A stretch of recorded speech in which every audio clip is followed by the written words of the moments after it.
दर्शन करें। आदरणीय प्रधानमंत्री जी। नमस्ते जी।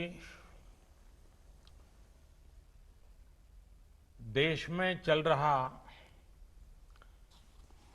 स्ट्रक्चरल रिफॉर्म्स का सिलसिला आज एक नए पड़ाव पर पहुंचा है। Transparent taxation, honouring the honest, 21वीं सदी के टैक्स सिस्टम की इस नई व्यवस्था का आज लोकार्पण किया गया है। इस प्लेटफॉर्म में फेसलेस असेसमेंट, फेसलेस अपील और टैक्स पेयर चार्टर जैसे बड़े रिफॉर्म्स हैं। फेसलेस असेसमेंट और टैक्स पेयर चार्टर आज से ही लागू हो गए हैं, जबकि फेसलेस अपील की सुविधा 25 सितंबर यानी दीनदयाल उपाध्याय जी के जन्मदिन से पूरे देश भर में नागरिकों के लिए उपलब्ध हो जाएगी। अब टैक्स सिस्टम भले ही फेसलेस हो रहा है, लेकिन टैक्स पेयर को ये फेयरनेस और फियरलेसनेस का विश्वास देने वाला है। ये सभी टैक्स पेयर्स को इस महत्वपूर्ण तोहफे के लिए मैं बहुत बहुत बधाई देता हूं और इनकम टैक्स विभाग के सभी अधिकारियों को, हर छोटे मोटे कर्मचारी को भी बहुत बहुत शुभकामनाएं देता हूं। साथियों, बीते 6 वर्ष में हमारा फोकस रहा है banking the unbanked, securing the unsecured और फंडिंग द अनफंडेड। आज एक तरह से एक नई यात्रा शुरू हो रही है। ऑनरिंग द ऑनेस्ट, ईमानदार का सम्मान। देश का ईमानदार टैक्स पेयर राष्ट्र निर्माण में बहुत बड़ी भूमिका निभाता है। जब देश के ईमानदार टैक्स पेयर का जीवन आसान बनता है, वो आगे बढ़ता है, तो देश का भी विकास होता है, देश भी आगे बढ़ता है। साथियों, आज से शुरू हो रही नई व्यवस्थाएं, नई सुविधाएं, मिनिमम गवर्नमेंट, मैक्सिमम गवर्नेंस, इसके प्रति हमारी प्रतिबद्धता को और मजबूत करती है। ये देशवासियों के जीवन से सरकार को, सरकार के दखल को कम करने की दिशा में भी एक बड़ा कदम है। साथियों, आज हर नियम कानून को, हर पॉलिसी को प्रोसेस और पावर सेंट्रिक अप्रोच से बाहर निकालकर उसको पीपल सेंट्रिक और पब्लिक फ्रेंडली बनाने पर बल दिया जा रहा है। ये नए भारत के नए गवर्नेंस मॉडल का प्रयोग है और इसके सुखद परिणाम भी देश को मिल रहे हैं। आज हर किसी को ये एहसास हुआ है कि शॉर्टकट्स ठीक नहीं है। और हमारे यहां तो रेलवे स्टेशन पे लिखा जाता है, shortcut will you cut you short. गलत तौर तरीके अपनाना सही नहीं है। वो दौर अब पीछे चला गया है। अब देश में माहौल इस ओर आगे बढ़ रहा है कि कर्तव्य भाव को सर्वोपरि रखते हुए सारे काम होने चाहिए। सवाल ये है कि ये बदलाव आखिर कैसे आ रहा है? क्या ये सिर्फ सख्ती से आया है? क्या ये सिर्फ सजा देने से आया है? जी नहीं, बिल्कुल नहीं। इसके अगर मोटे मोटे तौर पर मैं कहूं तो 4 बड़े कारण हैं। पहला, पॉलिसी ड्रिवन गवर्नेंस। जब पॉलिसी स्पष्ट होती है तो ग्रे एरियाज मिनिमम हो जाते हैं और इस कारण व्यापार में, बिजनेस में और सरकार के और निर्णयों में भी डिस्क्रिशन की गुंजाइश कम हो जाती है। दूसरा, सामान्य जन की ईमानदारी पर विश्वास।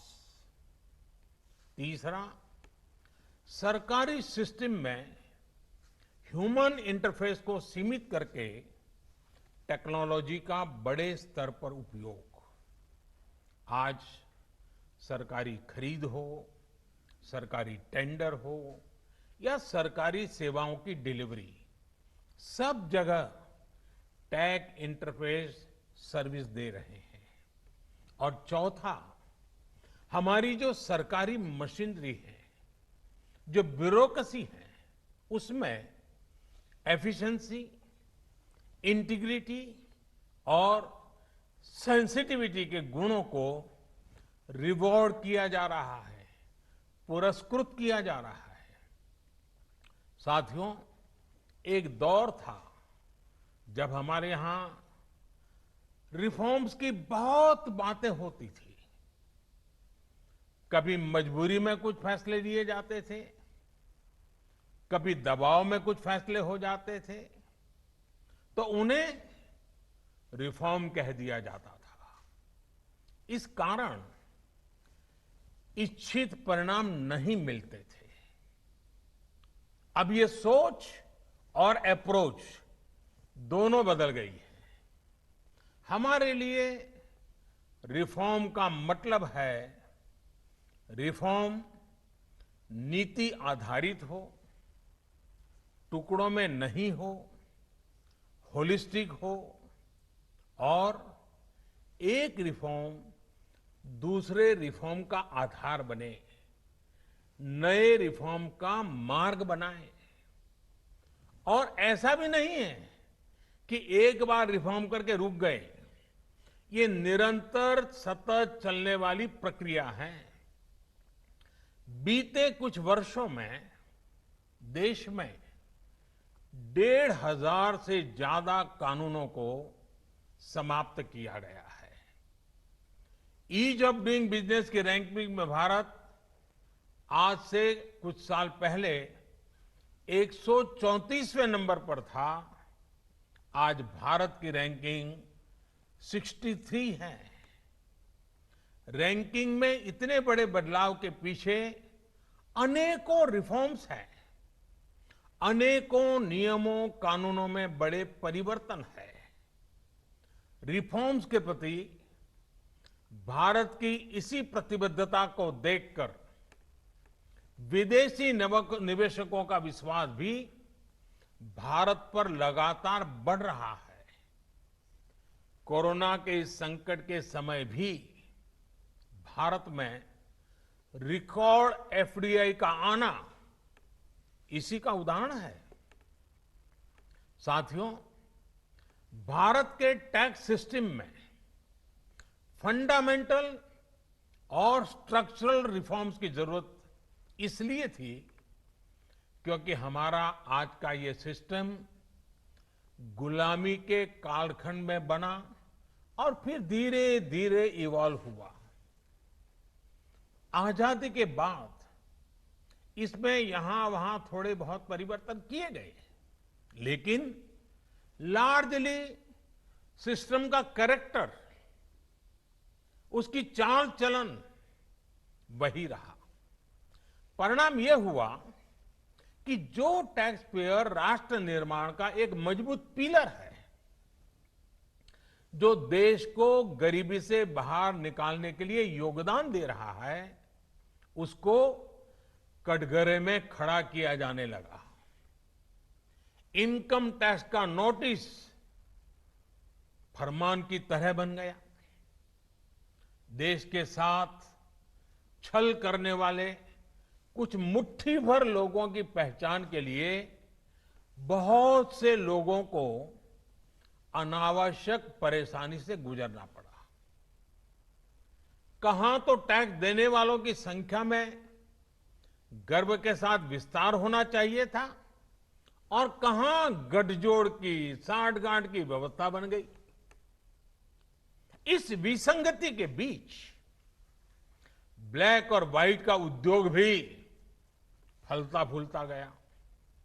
इस व्यवस्था ने ईमानदारी से व्यापार कारोबार करने वालों को, रोजगार देने वालों को और देश की युवा शक्ति की आकांक्षाओं को प्रोत्साहित करने के बजाय कुचलने का काम किया।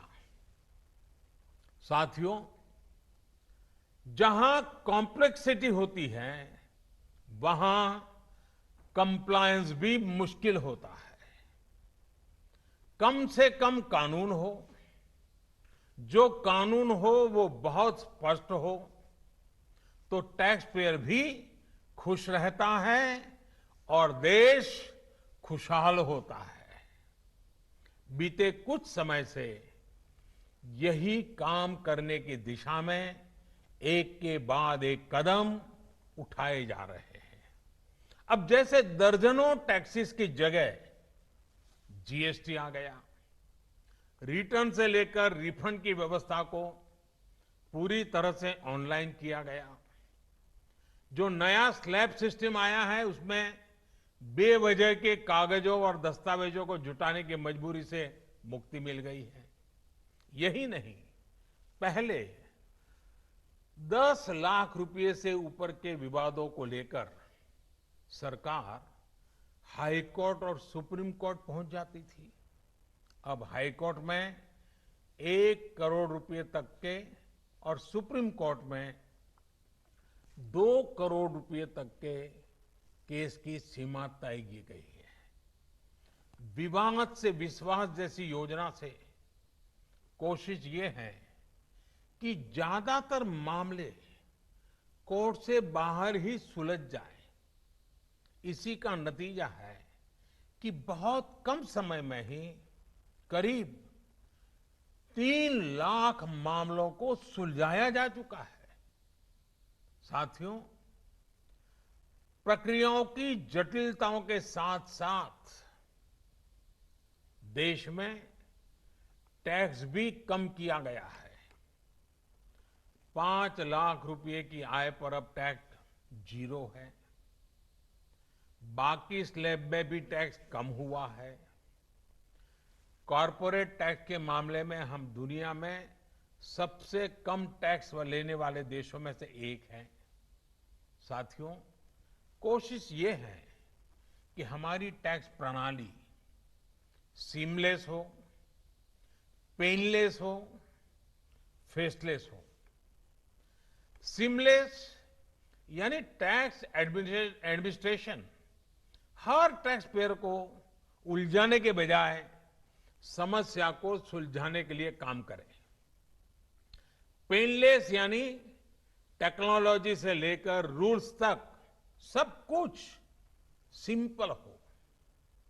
फेसलेस यानी टैक्स पेयर कौन है और टैक्स ऑफिसर कौन है, इससे मतलब ही नहीं होना चाहिए।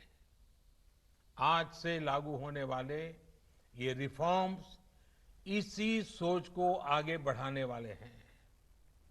साथियों, अभी तक तो होता ये है कि जिस शहर में हम रहते हैं उसी शहर का टैक्स डिपार्टमेंट हमारी टैक्स से जुड़ी सभी बातों को हैंडल करता है। स्क्रूटिनी हो, नोटिस हो, सर्वे हो या फिर जब्ती हो, इसमें उसी शहर के इनकम टैक्स डिपार्टमेंट की आयकर अधिकारी की मुख्य भूमिका रहती है। अब ये भूमिका एक प्रकार से खत्म हो गई है। अब इसको टेक्नोलॉजी की मदद से बदल दिया गया है। अब स्क्रूटिनी के मामलों को देश के किसी भी क्षेत्र में किसी भी अधिकारी के पास रैंडम तरीके से आवंटित किया जाएगा। अब जैसे मुंबई के किसी टैक्स पेयर का रिटर्न से जुड़ा कोई मामला सामने आता है, तब इसकी छानबीन का जिम्मा मुंबई के अधिकारी के पास नहीं जाएगा, बल्कि संभव है कि वो चेन्नई चला जाए, गुवाहाटी चला जाए, रायपुर चला जाए, अहमदाबाद चला जाए, वो फेसलेस टीम के पास जा सकता है और वहां से भी जो आदेश निकलेगा उसका रिव्यू किसी दूसरे शहर, कहीं जयपुर हो जाएगा, बेंगलुरु हो जाएगा, चेन्नई हो जाएगा, कोची हो जाएगा, वहां की टीम करेगी। अब फेसलेस टीम कौन सी होगी, इसमें कौन होगा, ये भी कंप्यूटर रैंडमली तय करेगा और ये प्रक्रिया भी बार बार उसमें बदलाव होता रहेगा। साथियों, इस सिस्टम से करदाता और इनकम टैक्स दफ्तर को जान पहचान बनाने का, प्रभाव और दबाव का मौका अब जीरो हो गया। सब अपने अपने दायित्व के हिसाब से काम करेंगे। डिपार्टमेंट को इससे लाभ ये होगा कि अनावश्यक मुकदमेबाजी बचेंगे उससे। दूसरा, ट्रांसफर पोस्टिंग में लगने वाली गैर जरूरी ऊर्जा से भी अब राहत मिलेगी। इसी तरह टैक्स से जुड़े मामलों की जांच के साथ साथ अपील भी अब फेसलेस होगी। साथियों, इस एक महत्वपूर्ण रिफॉर्म के साथ साथ आज भारत एक बहुत महत्वपूर्ण कदम उठा रहा है और वो है टैक्स पेयर चार्टर। ये टैक्स पेयर चार्टर भी देश की विकास यात्रा में बहुत बड़ा कदम है और टैक्स पेयर के लिए अधिकार और कर्तव्य दोनों को संतुलित करने का और सरकार की जिम्मेवारी पक्की करने का ये बहुत अहम कदम है। टैक्स पेयर को इस स्तर का सम्मान और सुरक्षा देने वाले दुनिया में बहुत कम देश है, गिने चुने देश हैं। लेकिन अब भारत भी इस महत्वपूर्ण कदम की ओर अपने आप को ले जाकर के उसमें शामिल हो गया है। अब टैक्स पेयर को उचित, विनम्र और तर्क संगत व्यवहार का भरोसा दिया गया है। यानी आयकर विभाग को अब टैक्स पेयर की डिग्निटी का संवेदनशीलता के साथ ध्यान रखना होगा। अब टैक्स पेयर की बात पर विश्वास करना होगा। डिपार्टमेंट उसको बिना किसी आधार के ही शक की नजर से नहीं देख सकता। अगर किसी प्रकार का संदेह है भी तो टैक्स पेयर को अब अपील और समीक्षा का भी अधिकार दिया गया है। साथियों, अधिकार हमेशा दायित्वों के साथ आता है, कर्तव्यों के साथ आते हैं। इस चार्टर में भी टैक्स पेयर से कुछ अपेक्षाएं की गई हैं। टैक्स पेयर के लिए टैक्स देना या सरकार के लिए टैक्स लेना ये कोई हक का अधिकार का विषय नहीं है, बल्कि ये दोनों का दायित्व है, जिम्मेवारी है, कर्तव्य है, रिस्पॉन्सिबिलिटी है। टैक्स पेयर को टैक्स इसलिए देना है क्योंकि उसी से सिस्टम चलता है। देश की एक बड़ी आबादी के प्रति देश अपना फर्ज निभा सकता है और उज्जवल भविष्य की ओर कदम भी रख सकता है। इसी टैक्स से खुद टैक्स पेयर को भी तरक्की के लिए, प्रगति के लिए बेहतर सुविधाएं और इंफ्रास्ट्रक्चर मिल पाता है। वहीं सरकार का ये दायित्व है कि टैक्स पेयर की पाई पाई का सदुपयोग करे। ऐसे में आज जब करदाताओं को सुविधा और सुरक्षा ये दोनों मिल रही हैं, तो देश भी हर टैक्स पेयर से अपने दायित्वों के प्रति ज्यादा जागरूक रहने की अपेक्षा करता है। साथियों, देशवासियों पर भरोसा, इस सोच का प्रभाव कैसे जमीनी पर नजर आता है, ये समझना भी बहुत जरूरी है। वर्ष 2012-13 में जितने टैक्स रिटर्न होते थे उसमें से 0.94% की स्क्रूटनी होती थी।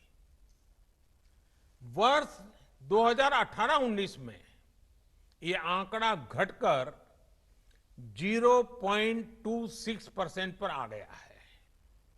यानी केस की स्क्रूटनी करीब करीब 1/4 हो गई है, 4 गुना कम हुई है। स्क्रूटनी का 4 गुना कम होना अपने आप में बता रहा है कि बदलाव कितना व्यापक है। साथियों, बीते 6 वर्षों में भारत ने टैक्स एडमिनिस्ट्रेशन में गवर्नेंस का एक नया मॉडल विकसित होते देखा है। We have decrease complexity, decrease taxes, decrease litigation, increase transparency, increase tax compliance, increase trust on the taxpayer. साथियों, इन सारे प्रयासों के बीच बीते 6-7 साल में इनकम टैक्स रिटर्न भरने वालों की संख्या में करीब 2.5 करोड़ की वृद्धि हुई है। ये वृद्धि तो बहुत बड़ी है, लेकिन इस बात का हम इनकार नहीं कर सकते हैं कि इसके बावजूद भी 130 करोड़ के देश में ये बहुत कम है, बहुत कम है। इतने बड़े देश में सिर्फ 130 करोड़ में से 1.5 करोड़ साथी ही इनकम टैक्स जमा करते हैं। 130 करोड़ में 1.5 करोड़। मैं आज देशवासियों से भी आग्रह करूंगा, जो सक्षम है उनको भी आग्रह करूंगा, भिन्न भिन्न करके व्यापार उद्योग के संगठन चलाते हैं उनको भी आग्रह करूंगा। इस पर हम सबको चिंतन करने की जरूरत है। देश को आत्मचिंतन करना होगा और ये हमारा आत्मचिंतन ही आत्मनिर्भर भारत के लिए आवश्यक है, अनिवार्य है। और ये जिम्मेदारी सिर्फ टैक्स डिपार्टमेंट की नहीं है, ये जिम्मेवारी हर हिंदुस्तानी की है, हर भारतीय की है जो टैक्स देने में सक्षम है, लेकिन अभी वो टैक्स नेट में नहीं है। वो स्वप्रेरणा से अपने आत्मा को पूछे, आगे आए। और अभी 2 दिन के बाद 15 अगस्त है, आजादी के लिए मरने मिटने वालों को जरा याद कीजिए। आपको लगेगा हां, मुझे भी कुछ न कुछ देना चाहिए। आइए विश्वास के, अधिकारों के, दायित्वों के इस महत्वपूर्ण भावना का सम्मान करते हुए, इस प्लेटफॉर्म का सम्मान करते हुए नए भारत, आत्मनिर्भर भारत के संकल्प को सिद्ध करें। एक बार फिर देश के वर्तमान और भावी ईमानदार टैक्स पेयर को बहुत बहुत बधाई देता हूं, शुभकामनाएं देता हूं। और ये पहल, ये बहुत बड़ा फैसला लिया गया है। इनकम टैक्स के अधिकारियों को भी जितनी बधाई दे उतनी कम है। हर टैक्स पेयर ने इनकम टैक्स अधिकारियों को भी बधाई देनी चाहिए, क्योंकि एक प्रकार से उन्होंने अपने आप पर बंधन डाले हैं। अपने खुद की ताकत को, अपने अधिकारों को उन्होंने खुद ने काटा है। अगर इनकम टैक्स डिपार्टमेंट के अधिकारी इस प्रकार से आगे आते हैं तो किसको गर्व नहीं होगा? हर देशवासी को गर्व होना चाहिए। और पहले के जमाने में शायद टैक्स के कारण कुछ समस्याएं होगी, लोगों ने टैक्स देने के रास्ते पर जाना पसंद नहीं किया होगा। अब जो रास्ता बना है वो टैक्स देने की तरफ जाने का आकर्षक रास्ता बना है। और इसलिए आइए भव्य भारत के निर्माण के लिए इस व्यवस्था का लाभ भी उठाएं और इस व्यवस्था को जोड़ने के लिए आगे भी आए। मैं फिर एक बार आप सबका बहुत बहुत धन्यवाद करता हूं, अनेक अनेक शुभकामनाएं देता हूं। निर्मला जी और उनकी पूरी टीम को भी मैं बहुत धन्यवाद करता हूं कि एक के बाद एक देश के उज्जवल भविष्य के लिए लंबे अरसे तक प्रभाव पैदा करने वाले अनेक सकारात्मक निर्णयों का नेतृत्व कर रहे हैं। मैं फिर एक बार सबको बधाई देता हूं, सबका धन्यवाद करता हूं।